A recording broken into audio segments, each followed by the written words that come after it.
Оны би дава. Токиогоос Яманаши орох замд Вада гэх уулын жим байдаг. Энэ зам сүнс гарч ирдгээрээ алдартай бөгөөд манай найзын аваг эгч энэ зам дээр сонин зүйл харж байсан гэсэн. Аваг эгчийнхэн нөхөр загсанд явах дуртай бөгөөд үе найзуудтайгаа тэр замаар явдаг байж. Вада жим маш эвгүй ба Токиогоос Яманаши хүрэх зам зөв зүгээр байдаг ч буцах зам нь маш эвгүй. Цонхоо нээлттэй явж байвал яг юу гэдг нь үл мэдэгдэх зүйл цонхоор орж ирэх гэж байгаа юм шиг мэдрэгддэг.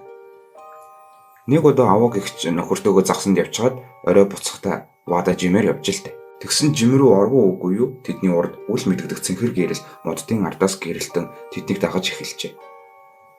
Аваг эгч гайхаад тэр юун гэрэл вэ? Загасчд байгаа юм бах та гэж бодсон ч тэд яаж ч хурдан явсан цэнхэр гэрэл тэдний урд байсаар байж. Найзын маань аваг эгч айгаад нөхөртөө хурдан явахыг хүссэн ч нэмэр байсангүй. Өнөөх цэнхэр гэрэл улам болсоор бүр машиных нь хойно гараад ирлээ. Тэд энэ гэрэл яавч хүн биш гэдгийг сая л ойлгож аваг эгч нүдээ тас ханаад хурдан гэж залбирсаар явж. Гэнэт машин уулын уруу уруудгийг мэдрэн сайн нэг харвал тэд Токио орох төв замтай нийлсэн байлаа. Игч айцтай эргэн төрнөө харвал ямар ч цэнхэр гэрэл харагдахгүй байв. Сая нэг тайвширсан игч шалав нортлоо хөлөрсөн байснаа мэдсэн гэдэг. Тэдний харсан цэнхэр гэрэл лазер байсан юм болов уу гэж хэлэхэд тэд цэнхэр гэрэл яг л амьд юм шиг мэдрэгдсэн гэсэн. Тэд юу харсан бурхан л мэдэх баг. Тэнгэр улаан болчихсон байсан.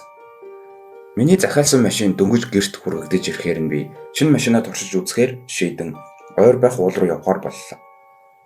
Манайхаас ойр байдагч би тийшээ нэрч явж үзээгүй байсан бөгөөд тэнд тавигдсан шинэ зам үнэхээр сайхан байсан. Тэгсэн гинэт зам нарийсаж эхэлсэн бөгөөд замын хоёр талаар хоорондоо уцар холбогдсон жижиг сүмийн хаалганууд гарч ирэн тэнгэр улаан болж хуйрлаа.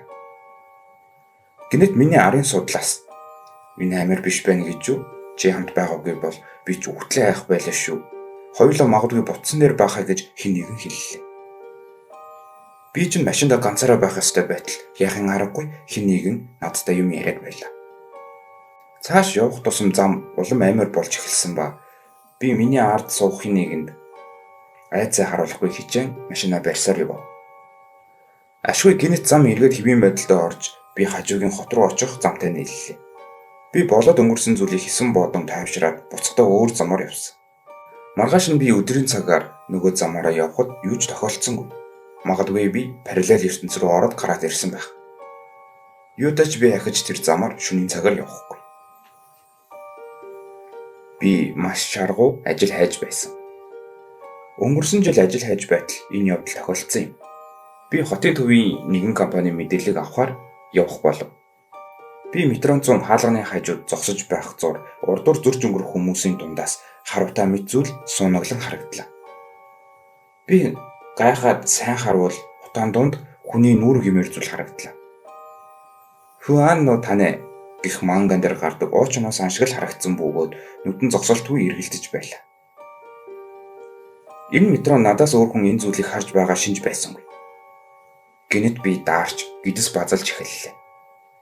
Би энд байх ёсгүй гэдгээ ойлгон шууд дараагийн буудлын дээр буусан.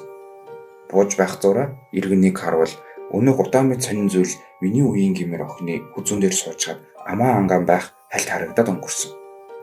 Эннээс удаачгүй тэр метроны шугамд хүн амиа хорлоо гэх мэдээ гарсан. Би тэр амиа хорлсон хүн миний харсан хүн мөн байсан эсхийг хэлж мэдэхгүйч ахиж би тэр шугамд хизээд суугаагүй. Дүүжлэгдсэн эмэгтэй. Их сургуулийн зуны амралтаар би хэдэн найзуудтайгаа Хирошима явахаар боллоо. Бид тэнд юу хийхэд шийдээгүй бөгөөд Хирошимаг сонгох болсон шалтгаан ч гэх зүйл байгаагүй. Зүгээр л нэг тийшээ явах уу гэдэл тийшээ явах болсон юм. Бид эхний өдрөө хөвгөлтөө өнгөрөөсөн ч үлдсэн өдрүүд удгаргүй нэг гэмээр өнгөрч байлаа. Токио хот руу буцах өдөр төхөж ирэхэд бид тэр хол замыг туулж ирчгээд зүгээр ингээд буцна гэвэл тэнэг хэрэг гэж ярилцаад машин түрээслээд Токио руу машинаар буцахаар боллоо. Надад жолооны үнэмлэх байхгүй учраас манай найз жолоо барьж өг. Бид замаар гол, уул, ой зэргээр дайран ёслол тэнэх гэдгийг үзүүлж байв. Гэхдээ нар жарахад бид төрснөө мэдлээ. Эргэн тойронд хүн байтугай зөрж өнгөрөх машин ч байхгүй. Хөдөөний хоосон зам бол байлаа. Бид замаахан нааш цааш явах зур жолоо барьж явсан найз маань муухай ойрлоод торомсоо огцон гიშгэлээ. Бид сандралдан юу болоод байгааг асуухад тэр би сая урд толиндоо харахад суудлаас өөрийгөө дүүжилсэн эмэгтэй хүн харснаа хэллээ. Бид түүнийг тайвшруулахыг хичээж магадгүй хальт буруу харсан юм байж болно шүү дээ гэсэн ч нэмэр болсонгүй.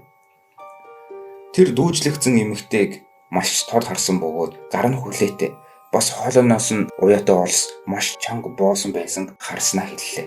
Бид хэсэг саатан түүнийг тайвшруулаад цааш явлаа. Бид энэ удаа замаа асуудалгүй олон Токио руугаа буцсан да. Очим өгцөө би тэр замын талаар судалж үзлээ. Тэнд хүн амны хэрэг гарч байсан бэ.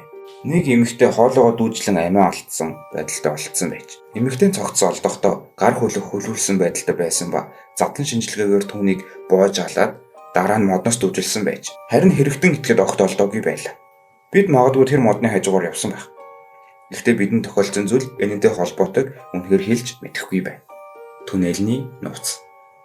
Манай найзын түүхийг үснээс салооны эзнээс сонссон юм. Одооноос түүнийг Аасан гэд явъя. Аасан 6 дахь мэдрэхүй энтер байхгүй ч аимшиг ярианд үнэхээр дуртай. Тэр хамт ажиллагсад болон үйлчлүүлэгчтэйгээ хүртэл аимшиг юм ярьдаг ба манай энд ойрхон байдаг түнэл сүнстэй гэдгийг олж мэдэж. Хэрвээ чи түнэл рүү очивол бүх гэрлээ унтраагаад сигналаа гэдэл тэр энэ түүхэнд огт итгээггүй учраас холгойхон байх түнэл рүү явхаар шийдэж.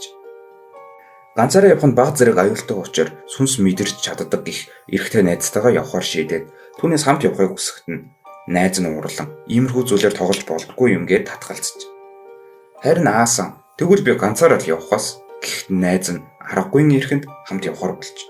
Уг түнэл уулан дунд байх бөгөөд тэр хавьхан хүртэл шөнийн цагаар дэшээ зөглөдөггүй байлаа.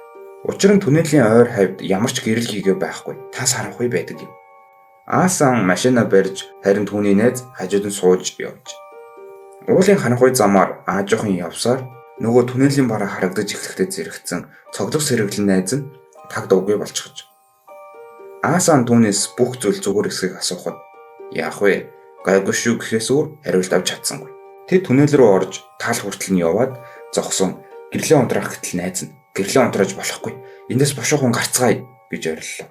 Аасан юу ч хараагүйч найз нь гинэт ийм сонирн болсон сандран машина хөдөлгөн хонголоос гарлаа. Хонголоос гараад найзаасаа юу болсон асуух гэтэл найзынхаа царай улам бараагаад хурдан яваарай гэж орилох шахам хэлж. Аасан хаазаа тулхин гიშгэж арай гэж нэг суурин газар руу орж. Найз нь түнд одоо зүгээрээ 1:50 зогсоё гээд 24 цагийн дэлгүүрийн зогсоолд зогслоо. Аасан шууд юу болсон асуухад түүний найз бид түнэл рүү ойртвоо үгүй юу? Түнэлийн нөгөө үзүүрт хижээл насны эрэгтэй эмэгтэй хоёр хүн гараад ирсэн. Ихэндээ тэд огт хөдлөх шинжгүй байсан. Би ч тэгж бодсон. Харин түнэл рүү ороход нөгөө хоёр сүнс бидэнд лөө удаанаар хаалхаж эхэлсэн. Ер нь бол ингэх нь муу учир би чамд түнэлээс гар гэж хэлсэн юм. Би бодохдоо тэд түнэлд орогдсон тул түнэлээс гарахад л болно гэж бодсон ч тгээгүй. Тэд улам хурднаар бидэнд лөө төхөж эхэлсэн. Тэгэд л би сандраа чам руу хурдан яв гэж орилсан юм. Гэхдээ тэд машиныг гүйцээд бүр жолоочийн талдаа зэрэгцээд ирсэн. Харин аз тарч бид суурин газар амжиж ирлээ. Одоо харин гайгүй байх. Бас дээрээс нь машинд чинь чиний мэдхгүй хогч юм уу нэг тийм сав шиг юм байна. Чи тэрийг олоод яралтай хаях хэрэгтэй. Онгоолгож үзэж болохгүй шүү гэв.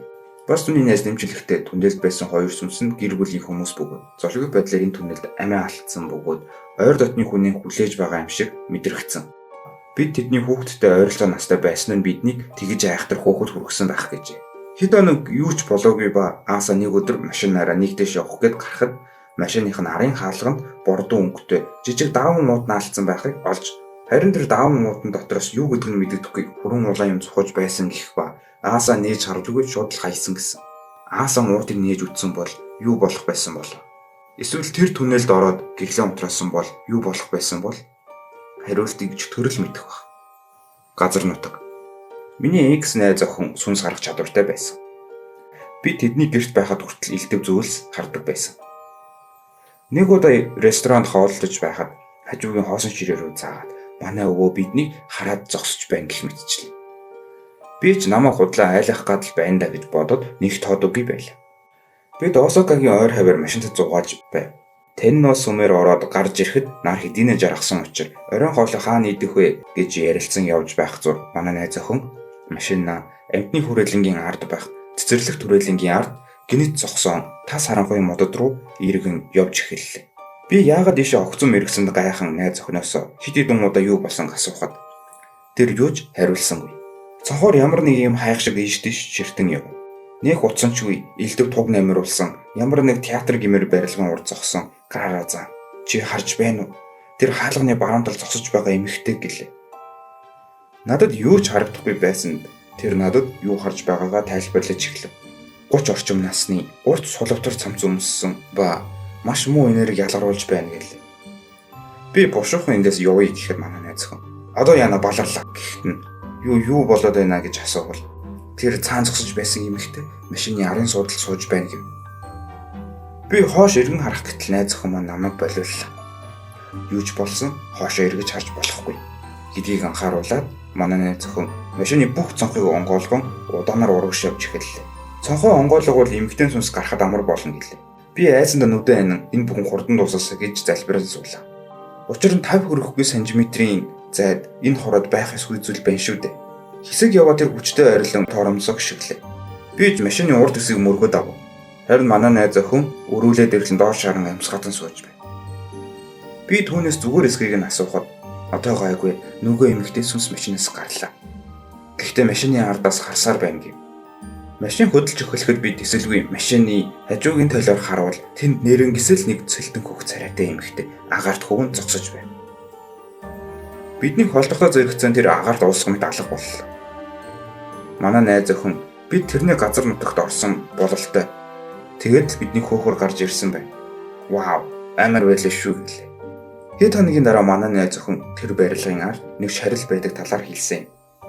Энэ нь намайг бүрч айлгаж орхисон ба би ахиж тийшээ хизээч зүгэлхээргүй болсон. Удсан ч үгүй бид салсан да. Одоо би яхан тийм зүйлдээ тарахгүй гэж бодож байна.